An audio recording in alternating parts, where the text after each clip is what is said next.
S'occuper de son état intérieur, s'occuper de son état intérieur n'est pas anodin de mon point de vue. On passe beaucoup de temps à s'occuper de ce qui se passe à l'extérieur, de nos petites affaires, de nos vies, de notre travail, notre argent, nos possessions, nos relations. Mais s'occuper de son état intérieur, pour moi, doit être à la première place parce que c'est pas anodin. Et ce qui se passe à l'intérieur de nous a des conséquences.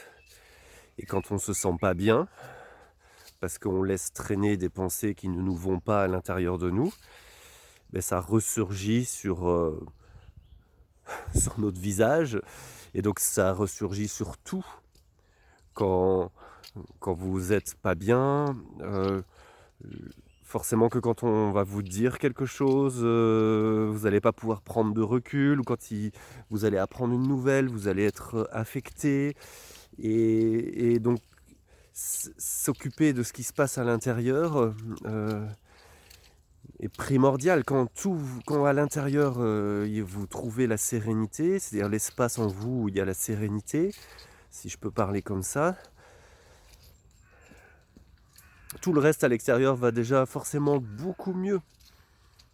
Plus vous êtes serein, sereine, plus vous pouvez apaiser une relation si cette relation n'était pas apaisée. Plus vous êtes serein, sereine, plus vous êtes confiant, confiante pour l'avenir, etc., etc. Donc s'occuper de ce qu'il y a à l'intérieur de soi, c'est primordial en fait. C'est ne laisse pas, je passe du vouvoiement au tutoiement, mais toi qui regardes ça, je te dis, ne laisse pas traîner des pensées dans ta tête qui ne te vont pas. C'est un peu comme euh, refuser que quelqu'un rentre avec ses bottes terreuses chez toi. Et ben prendre conscience de ce qui se passe dans sa tête, c'est se dire, je ne veux pas que mon mental ego rentre avec ses bottes sales chez moi et et choisisse à ma place de comment je veux me sentir, choisisse à ma place de à quoi je vais penser et sous quelle forme je vais y penser, choisisse à ma place de se prendre la tête alors que moi j'aurais juste envie d'être bien. Et, et tout ce... tout pour,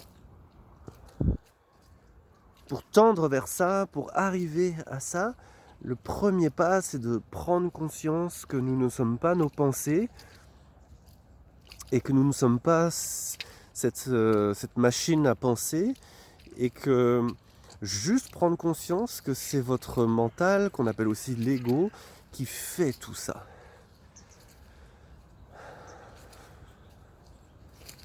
Et plus on s'arrête de temps en temps, 10 secondes, 1 minute, 10 minutes, comme on veut, et qu'on reste à l'intérieur, et qu'on part pas dans nos pensées, notre mental là, qui veut nous emmener, faire penser à ça, faire penser à ça, plus on en prend conscience de son jeu, moins il peut nous emmener. Donc plus on reste là, plus on va bien à l'intérieur. Donc forcément, plus nos relations vont bien, plus notre travail va bien, plus notre vie va bien, quoi qu'il se passe dans notre vie. Reste là. Reste là.